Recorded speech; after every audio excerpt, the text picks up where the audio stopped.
یہ جو اسٹیفن ڈرکن ہے، ہاں جی، ایک یو کے اکانومسٹ ہیں جو پچھلے 3 سال سے حکومت پاکستان کو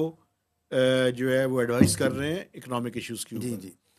انہوں نے کل ایک بڑا بلنٹ قسم کی تقریر کی ماشاء اور اللہ، انہوں نے کہا جی یہ جو پاکستان کا اس سال جو گروتھ کا نمبر ہے جو کہ اسٹیٹ بینک آف پاکستان نے ریوائز کر دیا ہے، کوئی 4.75% کی اب پروجیکشن کی بات کی جا رہی ہے، جو کہ 30 جون تک کو یہ مالی سال ختم ہوگا. انہوں نے کہا یہ اس کو میں خطرے کی گھنٹی سمجھتا ہوں، اچھا، چونکہ پاکستان جس تیزی سے اب ترقی کر رہا ہے، اپنی گروتھ کی طرف بڑھ رہا ہے، لیکن انویسٹمنٹ اور جو سیونگز ہے وہ لو ہیں، ایکسپورٹس جو ہیں وہ لو ہیں. تو فائنانس منسٹر کو فلائٹ بک کر لینی چاہیے اچھا،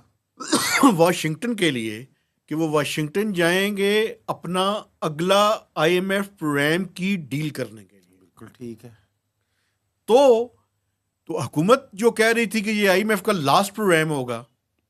یہ صرف باتیں شاتیں ہیں، مطمئن کرنا ہے، یا اگلا جو 26واں اور 27واں پروگرام ہے اس کی تیاری ابھی سے شروع کر دینی